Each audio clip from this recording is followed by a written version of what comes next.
Assalamualaikum warahmatullahi wabarakatuh. Perkenalkan, kami dari kelompok 6 yang beranggotakan saya Rizvania Nurdinasari. Dan saya Muhammad Ihsanuddin.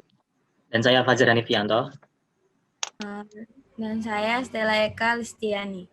Kali ini kami akan mempresentasikan hasil diskusi kami mengenai cara menghitung estimasi karbon di suatu wilayah dalam bentuk poster. Yang pertama-tama akan dijelaskan mengenai latar belakang yang akan dibawakan oleh teman saya, Listi.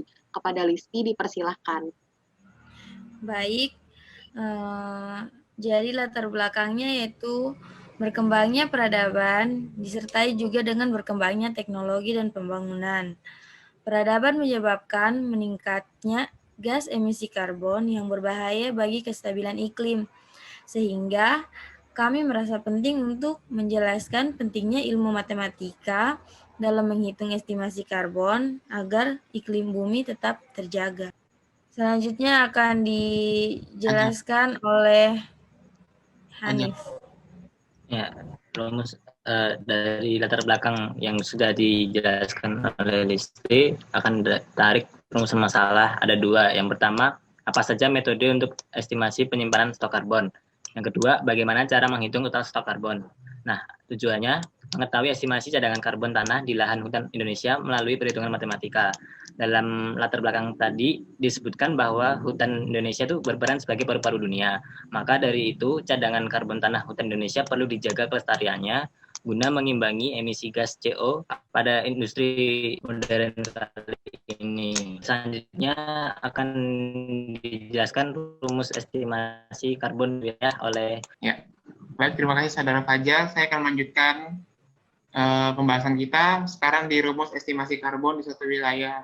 Untuk menghitung karbon di suatu wilayah atau mengestimasinya, tergantung wilayahnya. Jadi nggak semua wilayah yang kita estimasiin itu kita pukul rata untuk satu rumus. Misalnya ada tempat sampel yang habis kebakaran tanahnya, atau sampel di mana hutannya udah gundul, atau juga yang paling kita pingin itu sebetulnya yang masih produktif.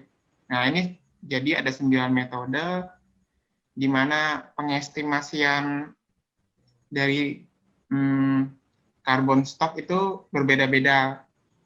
Yang paling umum ini.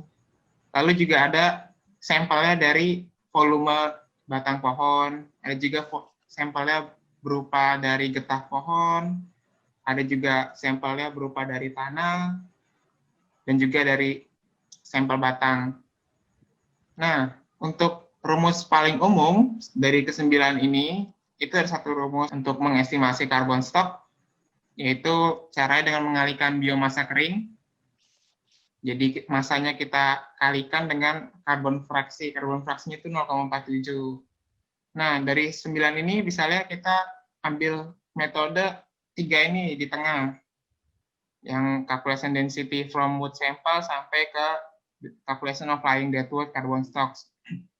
Nanti stok karbonnya kalau kita udah dapat 3 data ini, kita hitung stok karbonnya, kita totalin. Nah, nanti totalnya itu yang bakal jadi pertimbangan kita dari data-data yang telah kita kumpulkan. Nah, dari karbon totalnya kita konversi ke CO2. Cara konversinya itu dengan mengalihkan stok karbon yang telah kita peroleh dengan 44/12. Nah, jadi kan dari 9 metode ini nggak semuanya kita bisa selalu penuhi, jadi mungkin ada beberapa aja. Makanya ntar rumusnya ditambah semua. Jadi kalau beberapa ada yang nggak kita ambil sampelnya, kita bisa jadi 0, 0, 0. Nah, maka selanjutnya tentang data-data yang kita peroleh. Di bagian analisa akan dibahas oleh Andin. Pada Andin, saudari Andin dipersilakan. Baik, terima kasih Ihsan. Selanjutnya saya akan menjelaskan mengenai analisa melampirkan 3 tabel. Yaitu yang pertama, tabel yang pertama yaitu ada tabel cadangan karbon pada berbagai tipe hutan tingkat nasional, dan tabel kedua yaitu cadangan karbon pada kebakaran hutan. Lalu yang tabel yang ketiga ada tingkat keparahan kebakaran di hutan alam gambut. Nah, dari ketiga tabel ini, menurut data, hutan dan di Indonesia itu memiliki kemampuan yang berbeda dalam menahan karbon setiap hektarnya. Lalu dari ketiga tabel ini pula diketahui bahwa sebesar 874,57 ton per hektar. Angka ini dihitung dari tabel pertama, di mana kita bisa lihat di sini ada tipe lahan, ada rata-ratanya, dan dari nilai rata-rata ini akhirnya didapatkanlah angka pembulatan yaitu 874,57 ton per hektar ini. Sehingga hutan Indonesia mampu menahan emisi karbon dioksida atau emisi karbon CO2 sebanyak 874,57 dikali 44 per 12, di mana 44 per 12 ini merupakan cara mengkonversi CO2 mengkonversi karbon ke CO2 seperti yang sudah dijelaskan di rumus sebelumnya oleh Iksan, dan menghasilkan angka yaitu sebesar 3.206.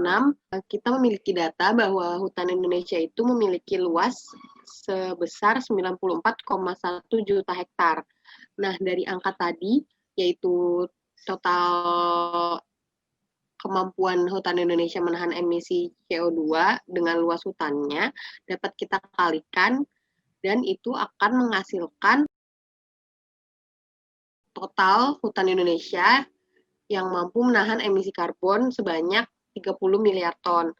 Nah, menurut perhitungan dari Panel on Climate Change atau IPCC sendiri, emisi CO2 di Indonesia ini akan mencapai 383 juta ton pada 2024. Angka ini telah mengalami peningkatan dari jumlah emisi CO2 pada saat ini.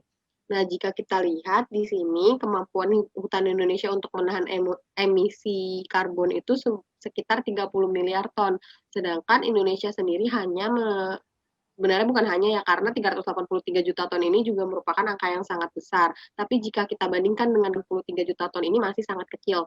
Sehingga wajar jika hutan Indonesia ini disebut sebagai paru-paru dunia, karena dari kemampuannya sebesar 30 miliar ton dan hanya ada emisi CO2 di Indonesia yaitu 383 juta ton, masih ada sekitar berapa miliar ton lagi yang dapat ditahan oleh hutan Indonesia. Sehingga hutan Indonesia ini wajib kita jaga keberadaannya, karena hutan Indonesia ini merupakan paru-paru dunia yang akan terus menyokong kehidupan kita. Baik, dari pembahasan sebelumnya, kami menarik kesimpulan bahwa Indonesia memiliki hutan yang begitu aktif sehingga mampu menjadi paru-paru di dunia. Oleh karena itu, hutan Indonesia agar bumi ini tetap mampu untuk menyokong kehidupan yang terus berkembang. Kemudian di sini ada referensi yang kelompok kami ambil untuk membuat poster ini, yaitu makalah kelompok. Kemudian ada jurnal yang berjudul Cadangan Karbon pada Berbagai Tipe Hutan dan Jenis Tanaman di Indonesia oleh Yanto, Rokmayanto, dan kawan-kawan, dan lain-lain. Oke, jadi sekian presentasi tentang estimasi karbon dari kelompok kami. Jika masih penasaran tentang data-data yang ada, bisa dicek ke referensi, khususnya ke makalah ya. Makalahnya nanti kita share linknya mungkin kalau bisa. Dan di sini juga ada ajakan untuk kita, yaitu bunyinya bersama kita peduli, bersama hutan kita lestari. Karena kita sudah tahu kan bahwa hutan Indonesia tuh potensinya besar sekali dan sebagai paru-paru dunia. Jadi kita sebagai warga yang berada di tempat tersebut harus bisa menjaga hutan kita. Sekian dari kelompok kami, terima kasih.